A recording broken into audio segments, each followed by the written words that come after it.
Ready for Tom Nodine from Human Life Expectancy, who's going to talk to you about how AI helps us live longer. Hello, Tom. Hello, Gerald, and hello, everybody. Delighted to spend this time this afternoon with Jim, Josh, Brian, and Jordan, the great panel that we have.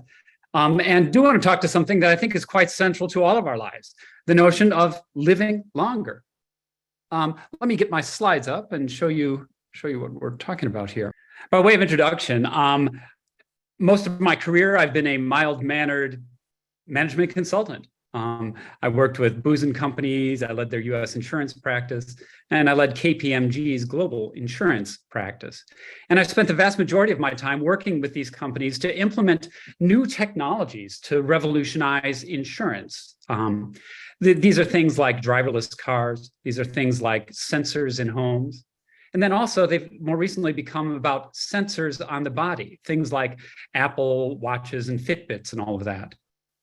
Along the way, it became clearer and clearer to me that these new technologies offer much more than, if you will, just I'll say, optimizing insurance returns.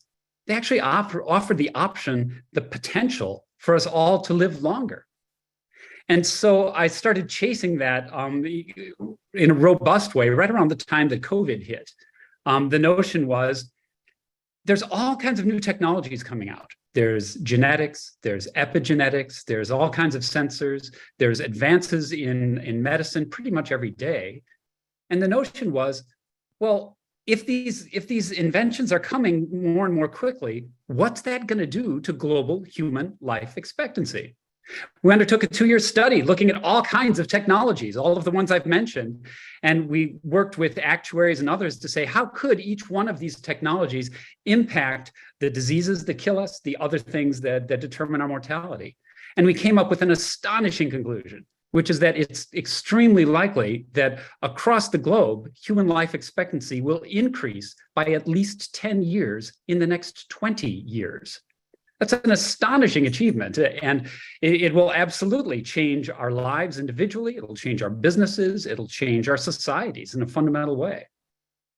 Having realized this just became too large for me to continue on with the pure technology consulting that I had done. And so I founded Human Life Expectancy, Inc., my company, where what we do is we help companies to both predict and also to extend human life expectancy. I also recently completed a study of how global life expectancy has more than doubled since 1900. So, the notion is if any other creature were suddenly living twice as long, we would certainly want to know what's going on. Well, that's true with humans. And it seems astonishing to me that this fact is not better known, better studied, and better promoted for what it might mean for our future. So let me move on. At its core, it's really ideas that helped us to double human life expectancy since 1900. Here's just 4 basic ideas. Vaccination, where the core idea is if you give somebody a safer form of the disease, then they might be resistant to the actual disease itself. That idea is what caused vaccination to be so important. And again, that came about only late last century. Similarly, pasteurization saved millions of lives and continues to this day. During the late 1800s, a lot of people were living in the cities and many were having their milk shipped in from farms for the first time. And the milk was not refrigerated. And so by the time it got in, it was horribly filled with bacteria. Well, it took Louis Pasteur to realize, you know what, there's actually germs in the milk and you can kill them pretty easily by bringing it close to boiling and then bringing it down again. It's that idea that saved millions of lives. Antibiotics, the same sort of thing. Alexander Fleming, 1928, discovered that there's specific things that you can do to kill the bugs that are killing us. And again, that's helped us all. And then finally, public health is taking huge steps forward. So my core point here is that ideas have a big impact on how long we live. And I've got a video on the topic in case you're more interested in more detail on that. You can go to our Human Life Expectancy channel on YouTube, and we've got a whole video on how we doubled human life expectancy using these and other approaches. So AI will undoubtedly accelerate the pace of these good ideas, saving and extending many more lives. My friend and mentor, Ramez Ram, has a great book called Ideas, the Infinite Resource. The ideas are coming faster than ever before. Data and information are expanding at an exponential pace. I'm sure you're all aware. And many good ideas are going to help us to live longer into the future. One such idea is the notion that aging itself is a disease that could potentially be cured. We have to regard it as a disease that potentially kills 90% of us who don't die from accidents, and that there may well be some things that we can do to cure it. And in fact, that core idea is behind a huge number of research projects and medical advances that are going on right now.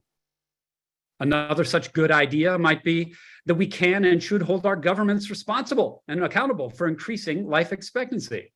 In fact, what are societies for, if not to help us to live longer? Other ideas are we can cut our carbon emissions and create more circular economies. There's many, many more. And so the notion here is that by increasing the velocity of ideas and good ideas, AI will indisputably help us to live longer in the future. Again, my company, we want to be very much on this trend and helping others to do that. Our goal is to help as many people as possible to live as long as possible, as soon as possible. So we work with companies and insurance firms and healthcare companies, and even governments and institutions to help people to better understand how long their customers might live, and also what they can do to extend their life expectancies. One of the main things we do is we work in what's called epigenetic testing. And I'm not at all going to expect that you all know what that is. So let me give you a brief introduction. I'm sure you're all aware that the first human genome was sequenced in 2003. 3.2 billion base pairs sequenced for the first time using AI was absolutely critical to getting that done. But in some sense, it was a little bit of a disappointment. I think many of us thought, I certainly thought, that once we could read the book of life, we would know everything we needed to know, and a lot of health benefits would come very quickly. Unfortunately, it turns out there was another factor. It turns out that many people have genes that never get expressed. And so the notion is, what is it about the gene that causes some of them to be expressed and some of them not? So scientists started looking around the surface of the genome, the epigenome, the outside of it, for chemical reactions that could act to mute or accentuate the underlying genetic code. And that is the science of epigenetics. And unlike genetics, epigenetics changes dramatically based on your age, whether you smoke or not, whether you drink or not. In some sense, our bodies are even more magnificent than we thought they were. Not only do our genes evolve generation by generation as we have children, but even within our lifetimes, when we do something, for example, when we smoke, which I'm not necessarily recommending, but when we smoke, what our body does is goes, whoa, what did you just do? And it throws a whole bunch of switches on your genome to cause different genes to be expressed. And so based on that, you can use machine learning to look at the epigenome and identify smoking behaviors. You can identify drinking behaviors, alcohol, and very importantly, you can also identify biological age, which is what we have on this slide here. Biological age is basically something that can be different than your chronological age. And of course, the objective is to be young for your age. Have your body be younger than the number of years that you happen to have been alive. And now, really, for the first time, there's a robust test that can give you a biological age. And since what can be measured can be optimized, we now, for the first time, are in the position of being able to test which interventions have the biggest impact for which people on slowing their aging or even reversing their aging. So it's an extremely exciting time. Massive amounts of data and AI machine learning are necessary to assess which interventions are going to work best for which people. Knowing which interventions do the best job of reducing aging or slowing aging for people of different age, different sex, different smoking status. What's required here is a large number of people doing an initial test and then doing some sort of intervention and then doing a test afterward. As we do that, though, for tens, hundreds, thousands, tens of thousands of people, we will progressively get a much more robust quantitative answer to which interventions truly work best for which groups of people. As you might imagine, health insurers are extremely eager to master this technology and be a part of this. And very importantly, it could not happen without AI and machine learning. So very much to the point of our talk today, this technology really makes this happen because scouring across the 3.2 billion CPGs, as they're called, on a genome, for which epigenetic signatures correspond with which behaviors and which improvements is something that no individual mind could come even close to doing. So AI and machine learning is critical. I did skip over a slide. My teammates will be mad at me, but there is a slide in here about how our team contains some world-renowned machine learning and AI experts to help us in this quest. There's plenty of evidence that this works. Here's just one study of a group of males that did a study at the beginning. They then, for 8 weeks, practiced a very good diet, sleep, exercise, and relaxation. And what they found at the end of those 8 weeks was there was an average 3.23 years decrease in their biological age from just this time. And as you can imagine, an insurance company would be extremely excited to get that type of result for their health insurance customers. So, as I mentioned, these epigenetic tests can reveal a whole range of non-communicable and communicable diseases, as well as behaviors that can cause them, from heart disease, cancer, diabetes, behaviors such as smoking and alcohol consumption, and a range of other things. The economics of doing this are extremely compelling.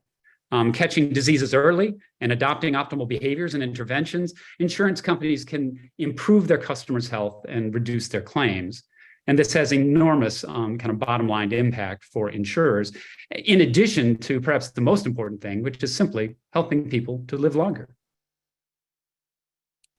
So what we're really looking at now is an opportunity for a grand partnership between insurance companies and epigenetic science, where epigenetic science brings the predictors created by AI.